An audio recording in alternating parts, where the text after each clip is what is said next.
Aliza, 6 years is a long time, but it's a short amount of time compared to those that are sitting on your two sides.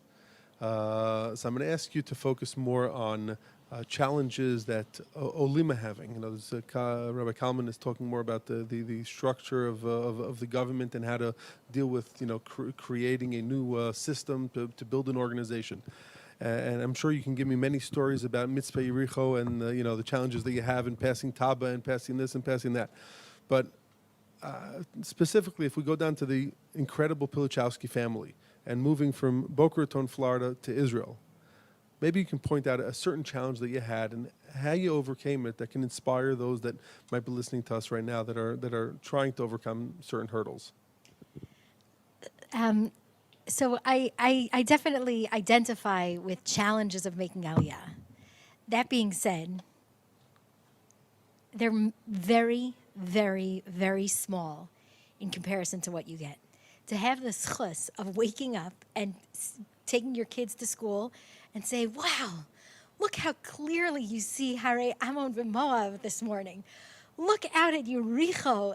You're living in the biblical heartland of Israel. There's nothing that you could possibly imagine for a Jew to be more natural than to live in Eretz Yisrael. It's the most natural fit possible. Are there challenges? There are challenges everywhere in the world. We had challenges when we lived in Beverly Hills. We had challenges when we lived in Boca Raton. And we have challenges in Eretz Yisrael. But what we get for living here far surpasses anything else. And it's, I'm very grateful for our years in each of the cities that we've lived in.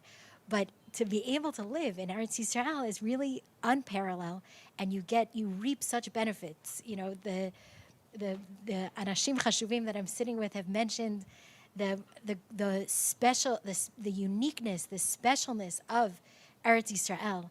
We have hashgacha every day. We have the divine providence with us every single day. When I bring groups to Mitzpe and I say, look out on the mountains around, there's nothing there. That's what Mitzpe should look like.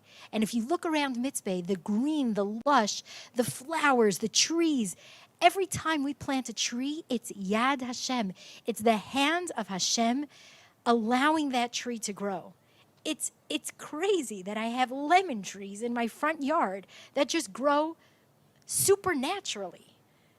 That's not anything that you can get in any other land in the world. HaKadosh Baruch Hu is giving us those trees. When we lived in Florida, it was amazing. You drop a seed, and the next year you have a tree. And that's what would happen. That's the way that the land of Florida is created. Mitzpe Yericho is the desert. It's not supposed to happen there. It's purely supernatural. And to be living in that is, I'm laughing out of pure joy that we're able to see that on a daily basis. So in terms of challenges, I can't point to something that I would say is a specific challenge that we faced moving to Israel. But in terms of benefits and daily pleasures, it's unparalleled. Of course, and of course, we have the little things, and we can all say that they're little. Yes, I have a very heavy American accent.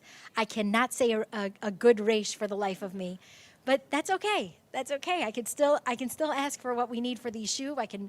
I spoke in front of Bibi. We hosted him in Mitzpe Yericho. I'm happy to welcome many ministers and rabbanim to our town. And I speak with a resh and not a good resh. But that's okay. One day I'll get there.